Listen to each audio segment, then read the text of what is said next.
It's Thursday, and you know what that means here at Locked On Eagles. It's Crossover Thursday with Luke Braun from Locked On Vikings, bringing you all the matchups, score prediction, and what could happen come Monday night. Join me here on Locked On Eagles for all that and more.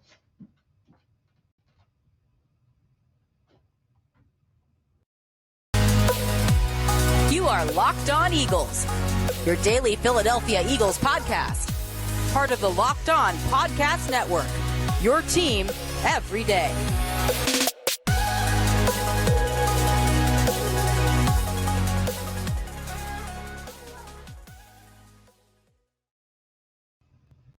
Today's edition of the Locked On Eagles podcast is brought to you by Prize Picks. Prize Picks is daily fantasy made easy. Pick 2 to 5 players. If they score more or less than the Prize Picks projection, you get up to 10 times your money. First-time users can receive 100% instant deposit match up to $100 with promo code LOCKEDON. That's prizepicks.com/LockedOn. And we're locked on here at the Locked On Eagles podcast. I'm Gino Cammilleri, your host, and we're going to get right into it, joined by Locked On Vikings, Luke Braun. Hope you guys enjoy the show.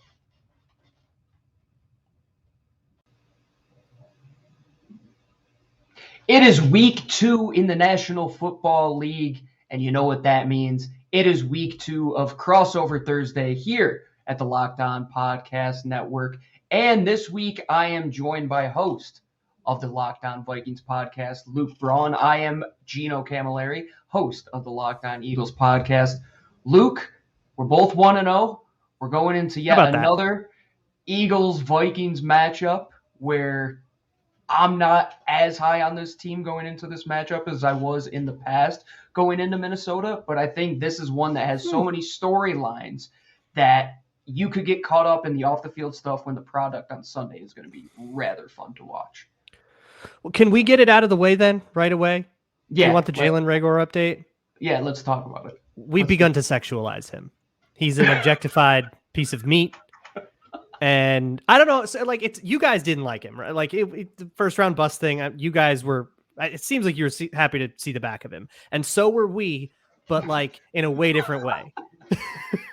That's a fantastic way to put it. No, that's great. And I'm glad you have made light of the Jalen Reagor situation, because coming out of what he went through here in Philadelphia, he really needed to go somewhere where he could just get out of the hay. And man, the fans gave it to him here. And that Minnesota nice, I'm sure he's loving up there right about now. Nice is one word for it. We have, I kid you not, we're sexualizing him. Do you know that the Eagles fans know the quote? You should say it again. I've read the quote many times. Go ahead. So special teams coordinator Matt Daniels was talking about, he said, hey, I was salivating over this guy back in the 2020 draft. And this is all verbatim. He is a very stout, cocky built guy. He's not really narrow. He's got thick, strong legs, big glutes, really nice calves, Again, I salivated over the guy. And so now he's a sex icon in Minnesota. So thanks for that. And also a punt returner. That's all he does here. He's wide receiver 4 and a punt returner. Is he a punt returner, though? Because in Philadelphia, he's doing it for us, yeah. It was an up and down streak for him. And let's start it out with Jalen Reagor. Let's start it out with the wide receiver position as a whole. So you said he slots in to that wide receiver 4 position. Or 5, I guess. I don't think he got a single rep from – I'd have to check, but I don't think he got a snap from scrimmage.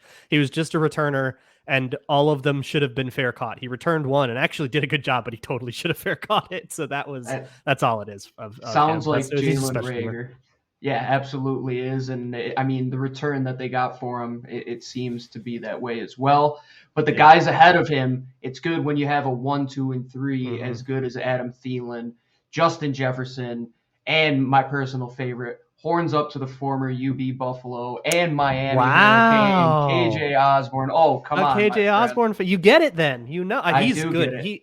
They didn't use him at all. They didn't use Thielen. They didn't use anybody but Jefferson against the Packers because they didn't have to. But he's our little secret. He looked great in camp. He's a way better. He's probably still number 3 right now, just by virtue of Thielen and Jefferson being there. But he's a dog, man. He can play. And that's the thing with the Eagles right now, is coming off of that game last week where Amon-Ra St. Brown, DJ Chark, they had a bit of success. What is your feeling going into this game where the Eagles just gave up 35 points on defense? The Vikings look like world beaters with Justin Jefferson and what they were able to do against the Packers. I mean, if we're going to do this, match them up, X's against X's, it looks pretty fair.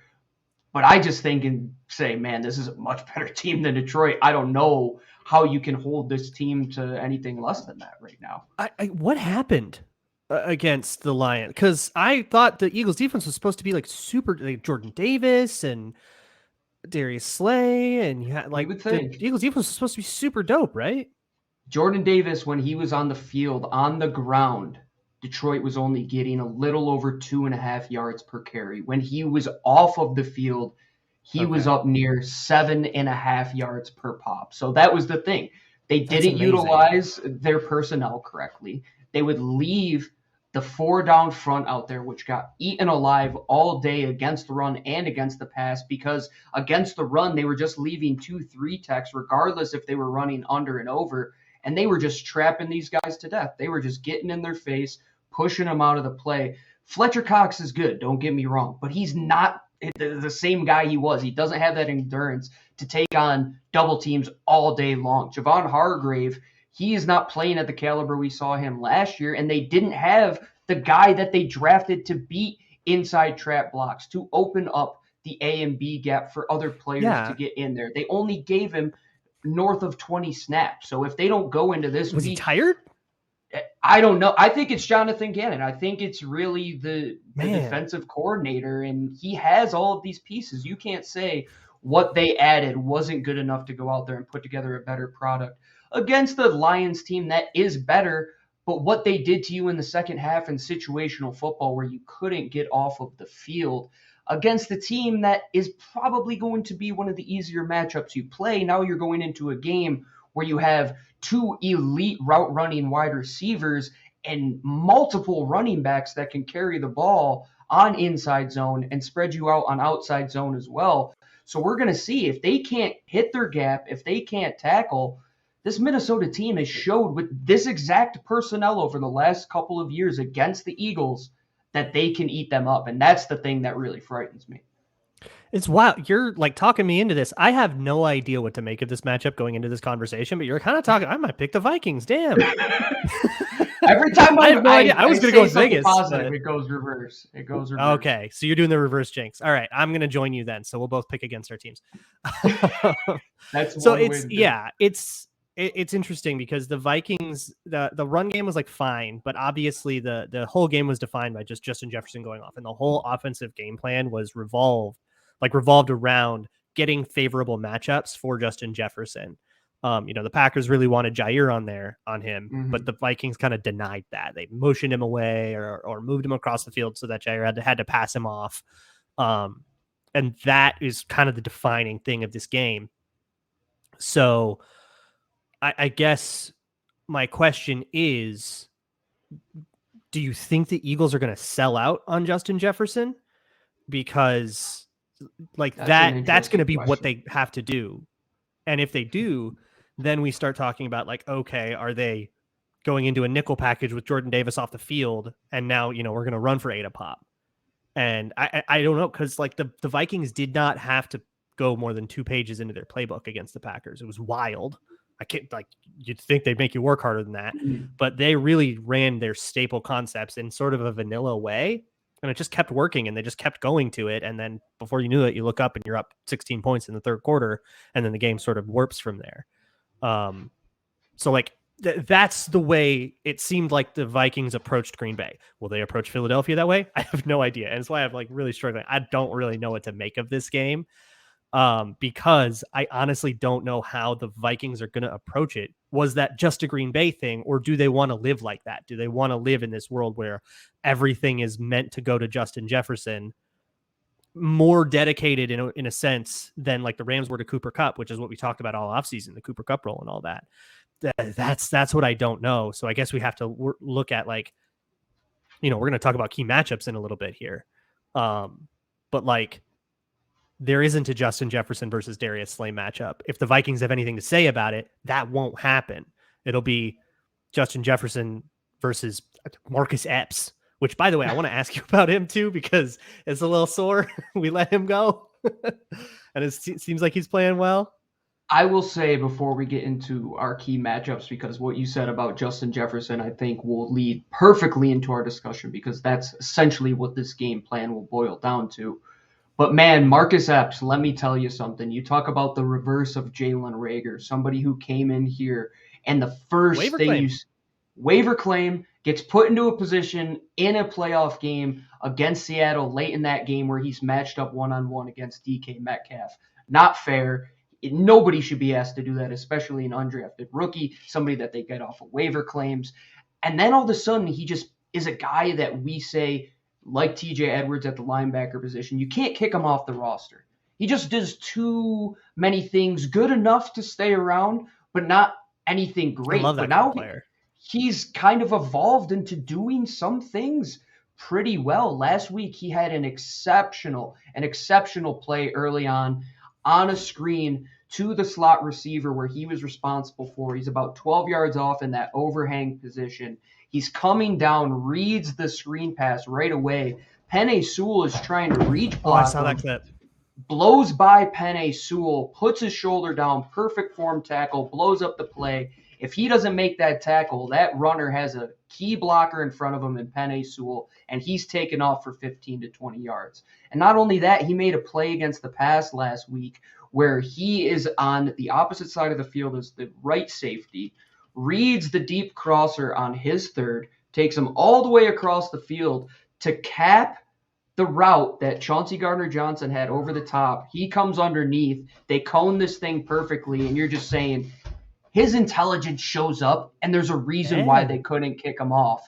And I say that smarts in this league, if you are smart, the athleticism will catch up to you, not the other way around. Sounds like? Go ahead. You're going to laugh. You know what that sounds like? Anthony Harrison 2019.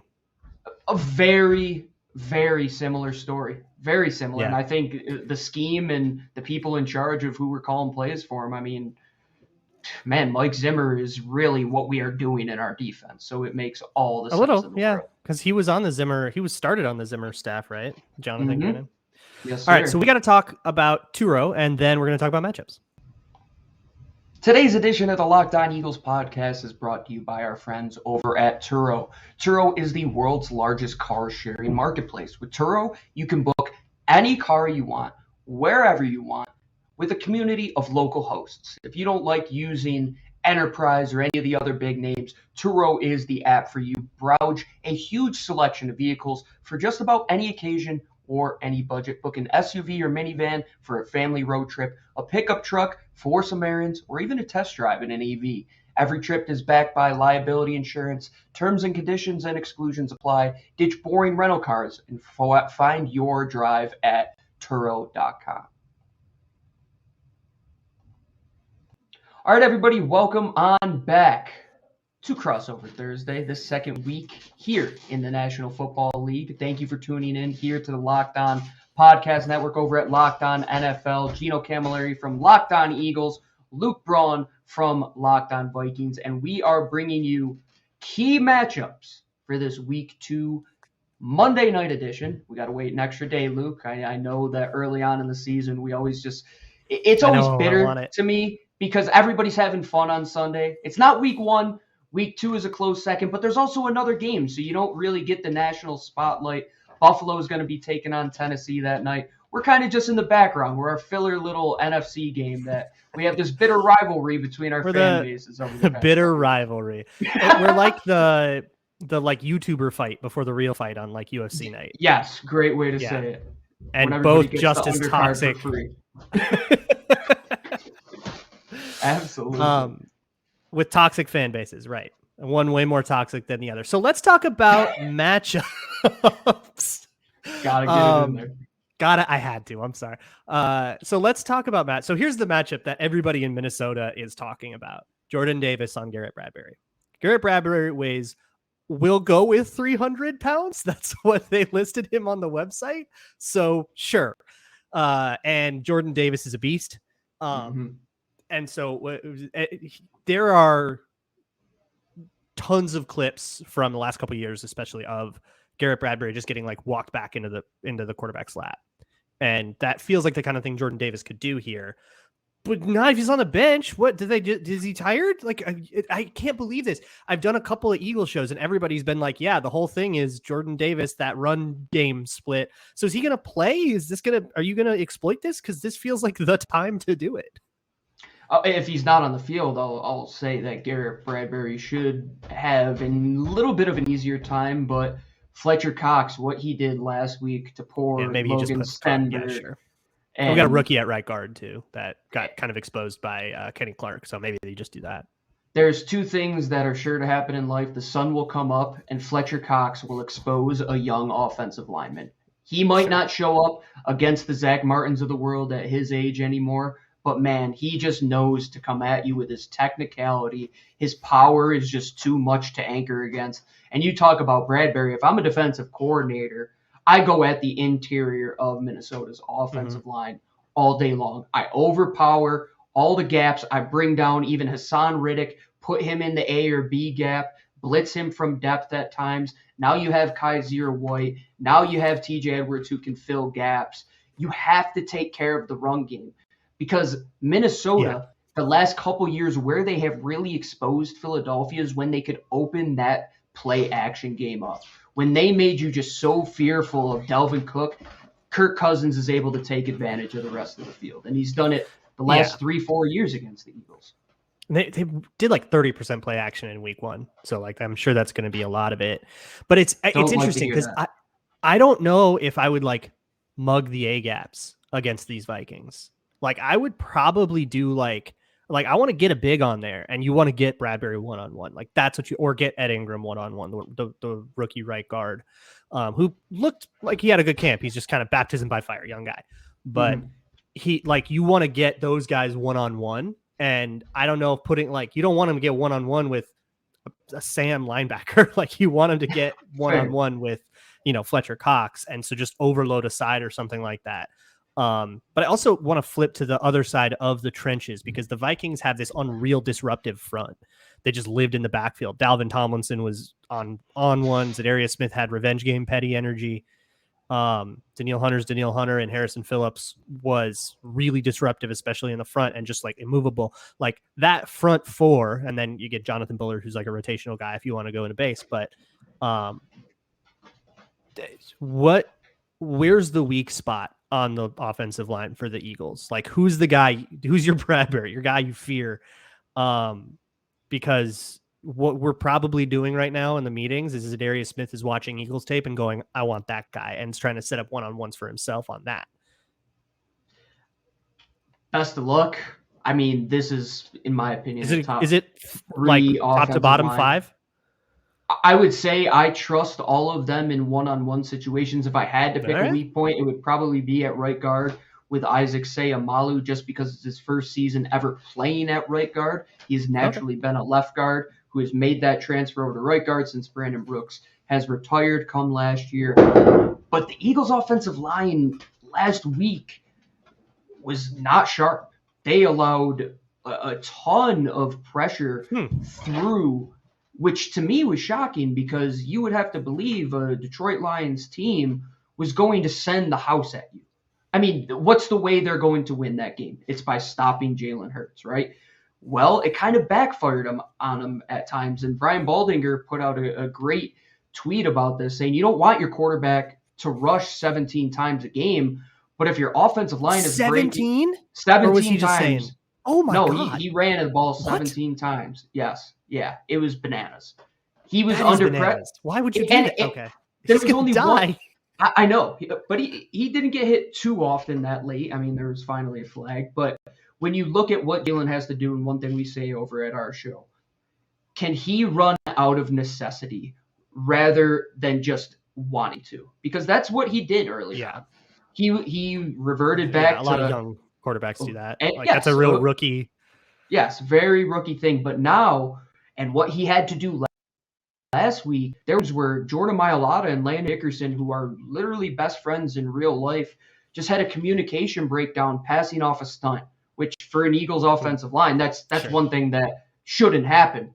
but Jalen Hurts is there to help you out of pressure a little bit. I'm saying if Minnesota can figure out a way to hit home with 4 rushers, like you're saying, I'm deathly afraid of Za'Darius Smith. I think his versatility to line him up inside and out and not know really where he's going to come from is going to make Jalen Hurts have to think for a quick second, which might throw him off. But at the same time, there's that thin line that you have to ride between trying to bring pressure at the Eagles' offensive line, because if they're on and they keep you at bay, and you have to account for the legs of Jalen Hurts while A.J. Brown, DeVonta Smith, and so are separating out there, that's when things can get dangerous. You just have to find that even ground with the Eagles, which I think the Detroit Lions did a great job of doing last week. I think the Vikings are going to try to get home with 4, and I think they're going to try to game it. Smart. Like that's like they barely blitzed against the Packers, and like blitzing Aaron Rodgers has never been that wise a proposition. So it might've been a game plan thing. Absolutely. And we've only seen one game, so we can't know like what's real and what's game plan, but like they did a ton of twists and stunts in games. Like it was very rarely just a straight up 4-man rush. So they might try to mess with your protections, but without committing an extra person, because the extra person is probably going to, and this is the next matchup thing, probably going to be way more keen to keep extra people back to give the corners help against like A.J. Brown and DeVonta Smith. The corners played pretty well. Patrick Peterson had a couple of blips. Cameron Dantzler didn't. Those are the 2 outside corners. Then you had Chandon Sullivan on the inside, who's probably going to be the weak point on the secondary.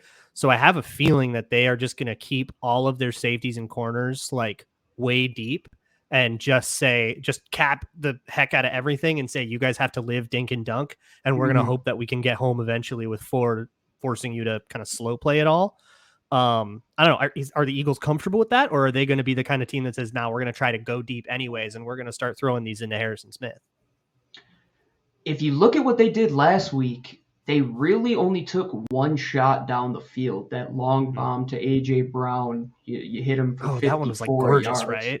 Beautiful ball, hit him right in stride. A.J. Brown shows you the latest of hands, which I think for a receiver is the ultimate cherry on top of your skill set. If you're just able to give the cornerback no time at all to read your hands, A.J. Brown is unbelievable at that. But the rest of the time, they were trying to set up their screen game, which really didn't get going too well until about the 4th quarter when they needed it to pick up. They hit one to Dallas Goedert. They hit one to A.J. Brown.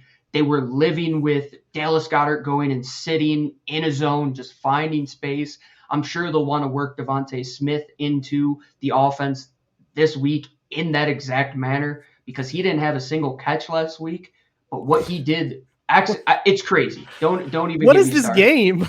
38-35 against the Lions. DeVonta Smith has no catches, and they run for 4 rushing touchdowns by 4 different individuals. The first time that's happened since 1961. So the Eagles went all the way old school by running the football.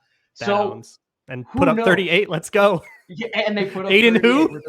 Aiden who? Exactly. Let me say something though about Aiden Hutchinson. I thought how they used him last week is a good benchmark for how Za'Darius Smith could potentially be deployed, because Aiden was all up and down that defensive line. How they used him, they were having him crash A-gaps. They were having him rush outside as a 7 tech. So Za'Darius does everything. My best friend is a Packers fan. He gives me the Za'Darius Smith update like it was a history paper for him last year. So I know mad. all about this. Yeah, guy. was a revenge game, like a real revenge game, not like the Marcus Epps revenge. Like he doesn't care.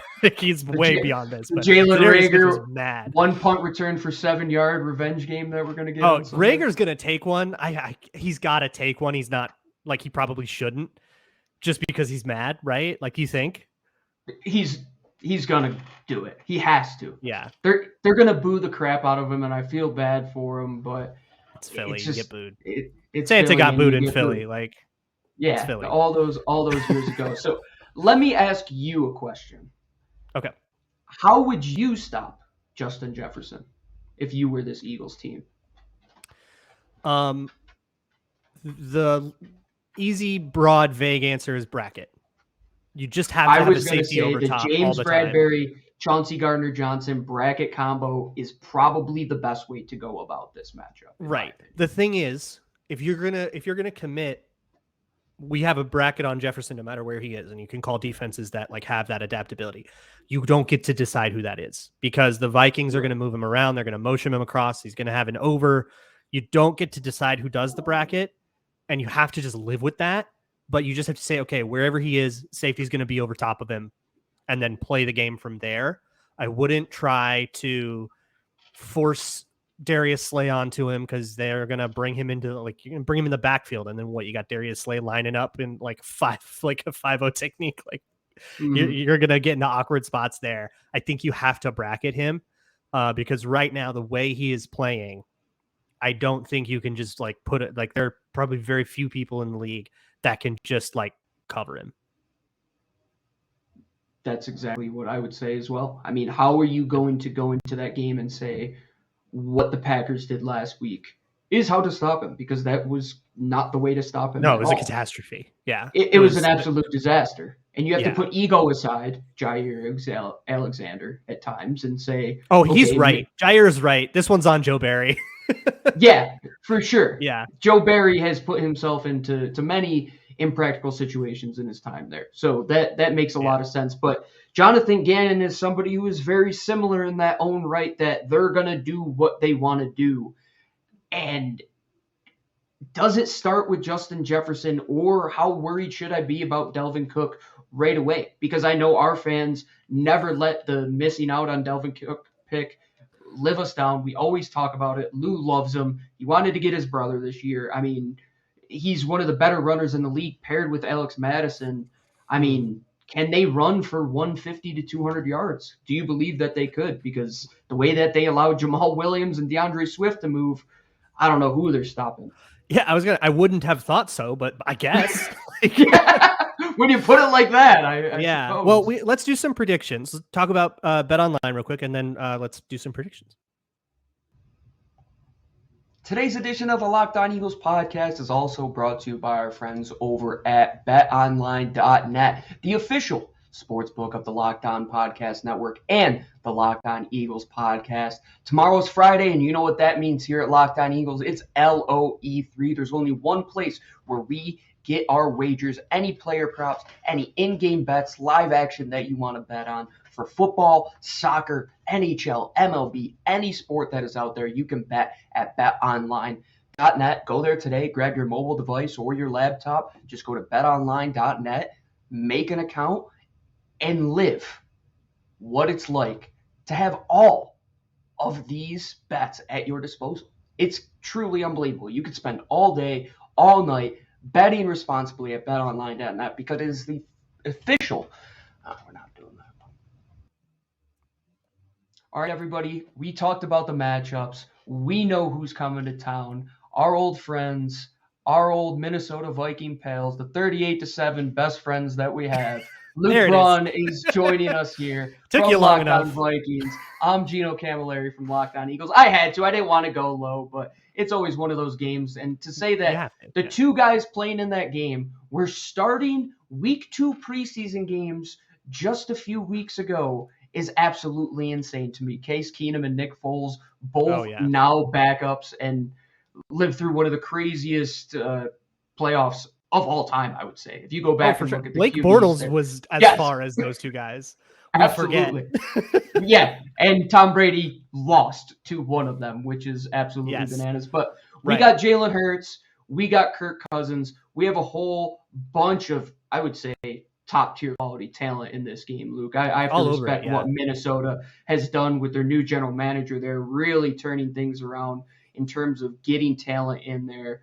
You got Justin Jefferson. We know that. What do you think will be the amount of points your defense lets up, and how many points do you think are ultimately scored in this game? Because I want to get your over and under in this one. I'll give you how many points I think the Eagles will let up, and then we could suffice a total overall score here. Okay, we'll do this together. I like it. So BetOnline has the Vikings as 2-point dogs in this game. And the over-under is 50.5 as of earlier on Wednesday. So that would imply like a 27-24 game. So I'll go. I don't think the defense is going to do what they did against the Packers. That felt that the Eagles aren't going to mess up that bad. That was insane. And also they have people who can catch the ball, which is the Packers do not. Yeah, I'll go chalk 24. The Vikings will allow 24 points. Or, sorry, 27. You're going to go with the 27? That's chalk, so I'll go chalk. Because I have no idea what this game confuses the hell out of me. I have no idea what to make of the Eagles. I don't either, my friend, and Minnesota is always one of those games. And listen here. It's always weird. It's always weird. In week 2, the Eagles haven't won since 2015. They've lost all the way back to 2016 in week 2. What is this? I don't know what. Is this a curse? Well, you got a curse of Kirk Cousins on Monday night, too. So we got all kinds of weird juju energy in this one. First night game in Philly since the 38-7 game.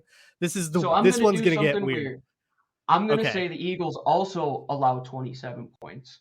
Are we going to hit our over? We're going to tie, and we're going to go to 27-27 tie? Let's do it. I'm in. 27-27 tie. I don't like predict. The only way I'm going to go out is with the tie right now. These seem like two teams, all the juju around them, with all the stuff that's happened in the past, players moving there, Justin Jefferson, the whole ordeal. This just seems like one of those games with the way the NFL has gone. They need to change the rule. Let's put some good mojo on it. And it's not going to end in a tie. We know that. We'll hit the over, though, with the bet online. Hit the over.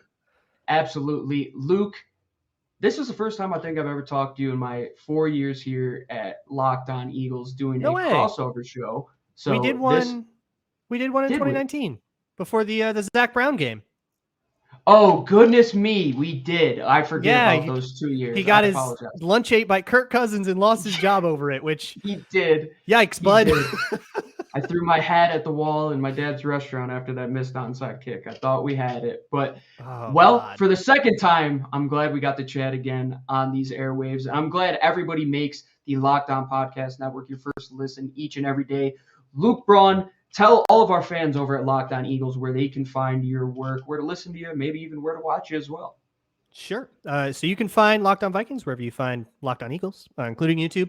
You can also find me on Locked On NFL and the Minnesota Football Party. I also have a Patreon, patreon.com/LukeBraunNFL. On it, there is a history of the Minnesota Vikings documentary series. 7 hours long. It's like a whole season of TV. The Eagles make a few appearances there. The 38-7 game is definitely featured. Also, go all the way back to 80, first round. The 1980 run, first round started with the Vikings. And then a couple in the 2000s as well. The Bradford trade, all sorts of weird stuff. Randall Cunningham. Yeah.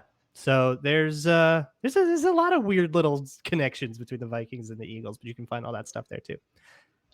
I watched a Minnesota Vikings Philadelphia Eagles playoff game when I was a younger wee lad in a Chuck E. Cheese. And I believe that was a Randy Moss game when he was there, and the Philadelphia Eagles beat them. I don't remember what exact year it was. But to say I remember 04. It was the Super Bowl year. That is correct. Yeah, the Super Bowl year. That, in my memory, is so ingrained in there that I can't even believe that I was in a Chuck E. Cheese watching a playoff game, because if I was doing that in this day and age, I would go absolutely insane. I got to be in my couch. I got to listen to all the pre-shows at Locked On NFL and listen to all the other shows over at the Locked On Podcast Network to find out what's going on in each and every one of those games. I'm Gino Cammilleri, host of the Locked On Eagles podcast. Find me on Twitter at GC24_football. Find both of our shows 5 days a week. Each and every day, we're going all through football season, all through the offseason, but we're just getting started. Week 2 kicks off Monday night for the Eagles and Vikings. We'll find out who could keep their undefeated record going. Fly, Eagles, fly.